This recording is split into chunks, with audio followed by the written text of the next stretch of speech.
Pura Vida is my fun one. This is the one that we make with the Pura Vida tequila from that Billy Gibbons has. All right, and so we're just gonna come and slice real thin sashimi slices. So you just wanna get a nice thin slice of fish. This is a completely different take on the ceviche once again. It shows you don't have to dice all of them.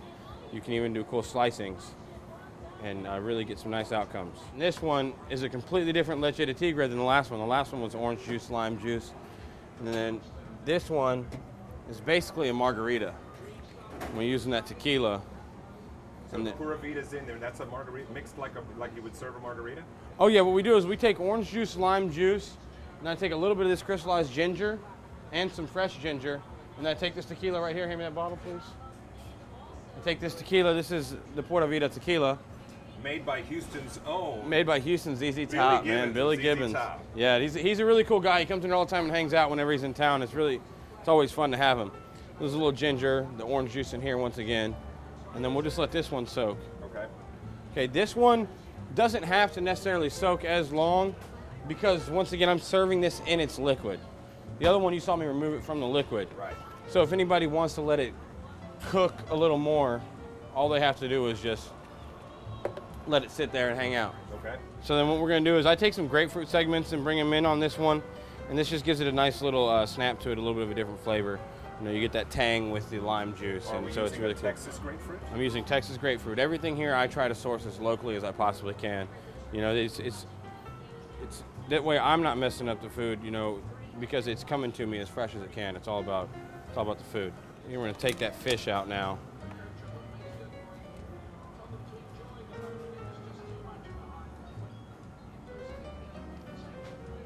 You can already tell it's changed considerably from what it looked like when you put it in there. Oh yeah, and it'll always do that. And then for this one, this is another, like I said, pico de gallo with everything. This is a pico de gallo called Schneepeck. Schneepeck is a radish pico de gallo that has a whole lot of spicy kick and heat to it. I've never heard of that. Is that traditional? I mean, does that come from Mexico, or is that your take This is your Jalisco Coast style stuff. This is all along the Jalisco state of Mexico. You'll get Schneepecks and radish pico de gallo. And then I'm going to put a little bit of crystallized ginger over the top of it. And then what I do to take it a little bit over the top, I just put a little bit of the chipotle oil on it. And this just gives you introduces a little bit of smokiness into the dish. And it really allows it to become a different layer. All right, so one more, and then I think that's it for us. Absolutely, yeah. What's the last one we're going to make, Chef? Last one that we're going to do is a Tiradito. This will once again be another sliced fish dish. This one I'm just going to do with my simple lime juice. All this one's going to get cooked in as lime juice because I'm going to build it with a lot more flavors. So this is where we get to bring in some cool summer flavors to it. Right, mango. So mango. I use a little jicama. Jicama just gives it a raw snap crisp that's really nice. Put a little bit of shallots in this one. And then these are two different types of basil. There's a Thai basil and an opal basil, and they have more of a licoricey type of flavor to them. More of an anise style flavor to them, which are really nice. Shallots. Put a little bit of pico in there. All right, and then that's where I get to start using some really cool oils. Chino Moreno oil is what I call it. And like the singer? Like the singer, but different. Okay. I named it this oil because it's like a honey soy, you know, and so I wanted to call it something a little bit different. And I basically make a soy sauce, add some honey to it, and bring a little sweetness to it. This also gets some chopped up jalapeno. Since we're bringing in the sweetness, we got to have that spicy, man. Right. Everybody loves the spicy. Yeah, see, that would be my dish right there. Take some avocado and put some fresh avocado in there as well.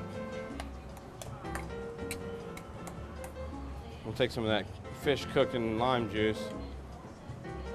We'll put it in there. Again with the ginger. Yeah, the ginger is really, really important. I think it really blends well with the fish, the freshness of the fish, especially here during the summertime months. I mean, it really does a good job.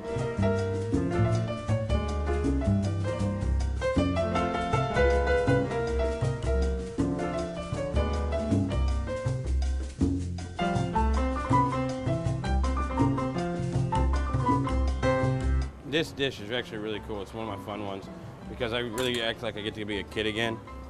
I'm never really a good artist or anything like that. You could have fooled me.